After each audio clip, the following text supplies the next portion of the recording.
Ki pulit ka East Khasi Hills kin pynkynriah ki bor pahara pynkhlain ha ka baya day bergejing temu ban pynkynriah ki nongshong di dukan madan na Laitumkhrah ha ka khat nyau trek nailar bat ki wei ki jinga ki batmu ban penlong ong u superintendent of police uba vivek sim habakran shakilat thai ku bor ha ka khat sau trek nailar USP ulaong ba ka jing temu ka long ban penthik na ba baro ki jinga ki jing pynkynriah ki nongshong di madan ki jingalang kin long ki bayat ban klam ki no ki jingja katkum ka jing ong jong USP bon sin ki nong penya ki no ki jingalang ne jinga ki reban pan jingbet pat pedang ki kindon palabo ki pulit kin bishar benya ya ka jinglong jingman bat ban wanra shu ki bor pahara lada don kam ngin sa bishar benya la ki bor pahara ki bangidan kila biang ne em ngin sa shim ki sen jam lada ka long ka badan kam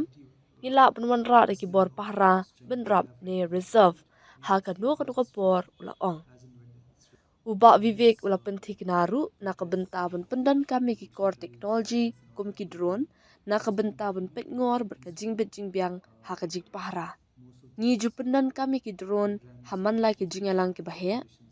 in pen her ki drone bat in pendan kami ki na ka benta ban pek ngor ula benram. We will endeavor to ensure that all these protests or the eviction drives, rallies, and all that will be incident free, they will be peaceful. Most of these programs, permissions have been sought for, conditions have been laid, and we will make elaborate and adequate security arrangements for all these events. We will see the security personnel or strength we have right now is adequate. We will see and gauge the situation as and when it's required. Then we can always pull in the reserves anytime.